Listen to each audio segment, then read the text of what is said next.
Welcome back to another Film Geek movie review. In just a moment, I am headed out the door to check out the new movie F1. F1 is directed by Joseph Kosinski, and it's starring Damson Idris and Brad Pitt. It tells the story of a retired F1 driver who comes out of retirement to help out a team and mentor its young head driver. This movie looks like it's going to be not really reinventing the wheel when it comes to a sports film, but at the same time, the cinematography and the way the races are filmed looks like it's going to be a pretty amazing movie. Now, I'm not necessarily a huge racing fan. I am familiar with F1. I've sat through a few races and all, but racing isn't necessarily my thing. I'm more of a baseball guy.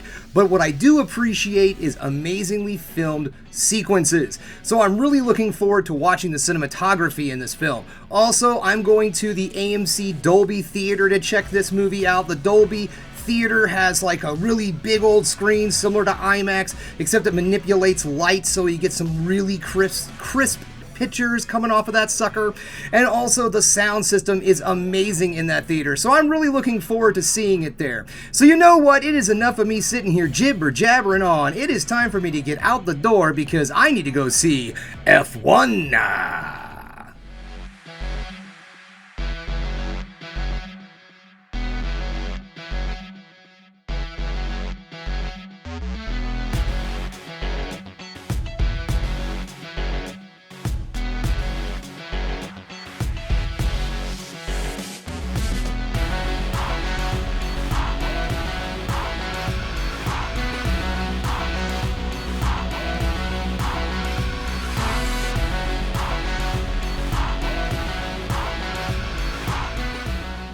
Welcome back. Just getting home from F1. And guys, this movie is everything you want from your summer blockbuster. Big, spectacle, loud, and in your face. This film was an absolute blast. Now, before I get things started with the review portion of everything, I just got a really quick announcement. I didn't bring this up in my intro because I wasn't 100% sure if everything was going to work out. But my buddy over at AMC Theaters got a hold of me, and they were able to get me one of the popcorn buckets for F1. I didn't know if they were going to be able to come through or not, and they didn't know either if they were going to be able to get it for me. But yes, I do have the official AMC popcorn bucket for F1 that I will be showing off later on. Well, at the end of the review. Review first, then popcorn bucket. That's how I like to do it. Okay, so let's get this started, shall we? Now, in the negatives category, I really don't have anything actually negative to say, so we're going to go with mixed feelings. Now, the first thing I want to talk about is just the fact that this is a sports movie, okay? With sports movies, there come certain tropes, and yes, this film definitely has all of those tropes. But what's really interesting about all of these tropes is that generally speaking, with these sports movies, they pick one type of thing. It's either the plucky underdog story, or it's the new kid who's trying to rise above and be the new champion, or maybe it's that old dog who's gotten back into the game, waiting for that one last chance to be the superstar. Well, this movie decides to go ahead and do all of those stories, and what that actually does is it causes the runtime of this movie to be a little bit on the long side. The movie comes in at about an hour and 35 minutes, and I know I do a lot of complaining on this channel about runtimes, and this film, unfortunately, it does have some moments that were just slightly draggy, that it wasn't really necessarily super important for the narrative and the story and all for these scenes to actually exist. They were just kind of there, maybe to help build the characters a little bit, but in some of the things I'm talking about, and once you see the movie, you'll probably know what I mean, there's just some that seem like they were put in there just to kind of make this a longer movie. They don't really drag the film down, and nothing necessarily gets boring, but you can definitely tell that there's some fat on this movie that could have been trimmed down. That being said, it doesn't necessarily feel like a 2 hour and 35 minute long movie, so the pacing in this film is really on point. But yes, there were some things that they could have done to probably, let's just kind of trim the movie down a little bit, trim off some of the fat. But other than that, in all honesty, this movie does come together pretty tightly with the pacing. So let's just go right into the positives, shall we? I did mention the pacing of this film, and yes, it does work great. And I also brought up the tropes. And what's funny is I didn't go into much details with that within the negatives, because just because the tropes are there doesn't mean they're necessarily bad. Let me explain. By putting all of this stuff together in one movie, it actually makes these tropes feel a little bit fresh, okay? And that's what I kind of liked about it. Normally you go into this and you're just gonna see this one thing, and that's what the story's about. And then at the end of the movie, everything, whatever turns up, whatever the story is supposed to be. Yes, Rocky loses the fight, but he wins his personal struggles. Things of that sort. That's what we expect from our sports movies. And this movie does that in droves. I like the fact that by combining all of this stuff, by having the plucky underdog team, the new young and up kid coming up, trying to be the new champion, and then throwing in the journeyman, one more shot at this kind of guy as a mentor, putting all those pieces together actually made the story feel kind of new and different. I really liked the chemistry between the characters. I liked all of our actors in this film, especially Brad Pitt. In all honesty, I thought Brad Pitt knocked it out of the ballpark. This is one of those roles where I don't feel like any other actor could have done this role as much justice as Brad Pitt did in this movie.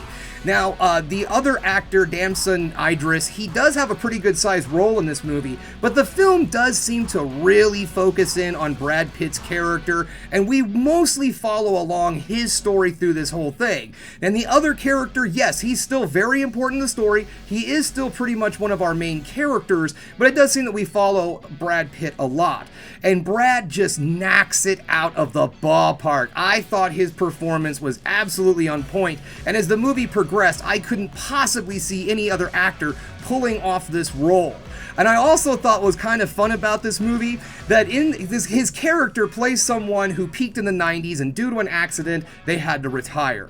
And what's so interesting about that is this is the kind of movie that 30 years ago in the 90s, Brad Pitt would have been that young and up and coming racer. And I don't know, somebody like, Tommy Lee Jones would be playing the seasoned journeyman race car driver going to teach this new kid what for. And that's what I thought was actually kind of interesting about this movie, because Brad Pitt's always kind of been the young buck throughout my entire life, so it was kind of interesting seeing him go to that more middle-aged point in life, like myself.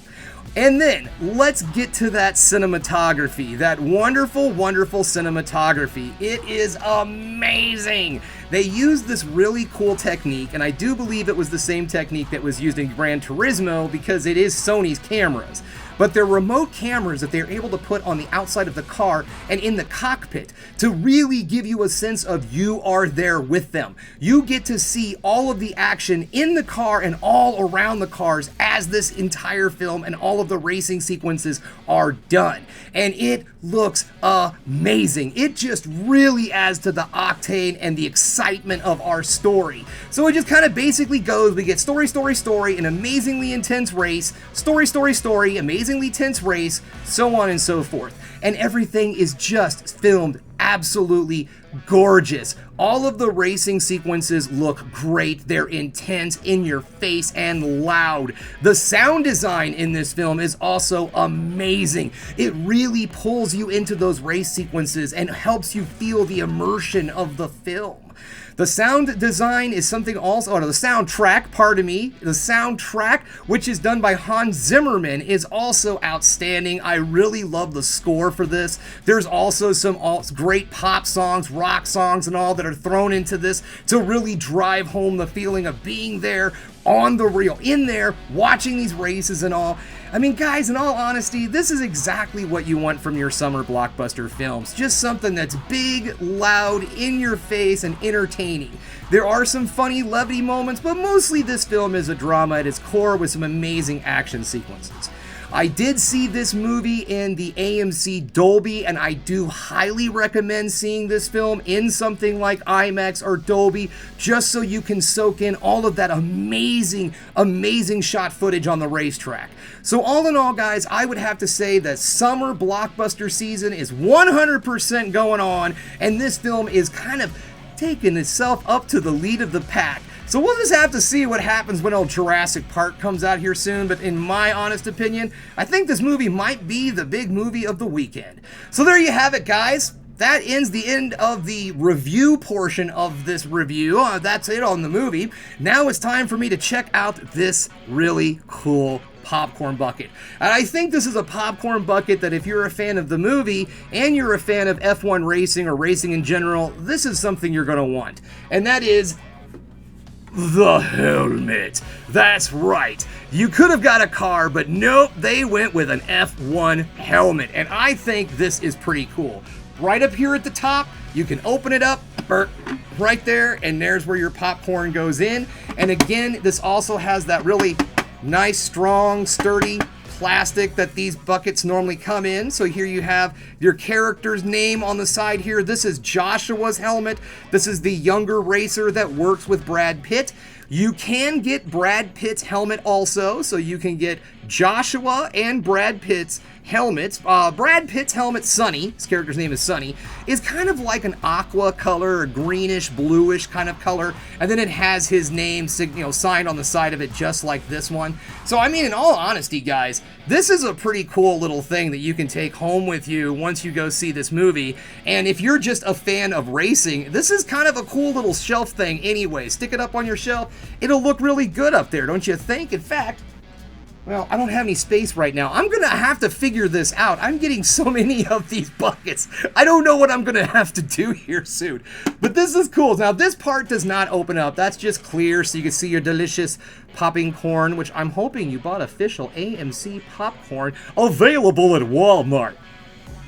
All right, so anyways, guys, this little guy right here, this really awesome little helmet will set you back $29.99. Which in all honesty is what I consider like the medium, I guess you'd say the middle of the road type of collectible buckets. Oh, and I forgot to show off that official AMC logo there at the bottom. So this one comes in at $29.99. Now what's cool about that is that a large popcorn also comes with this. You get the bucket, you get a large popcorn. The cost of a large popcorn, just rounded up, is around $11.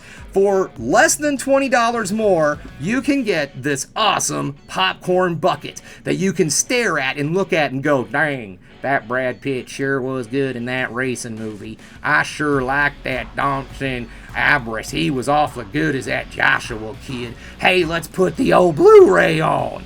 Every time you look at this, every time you look at this amazing helmet, you're gonna wanna watch the movie. Okay guys, well that's all I have for you today. Thanks again for checking out the Film Geek. If you liked what you saw here today, go ahead and subscribe to the channel, ring that bell for notifications, and give me the old thumbs up so I know you like what you're seeing. And if there's one more thing you can do, folks, that is keep watching movies. You know I'm gonna.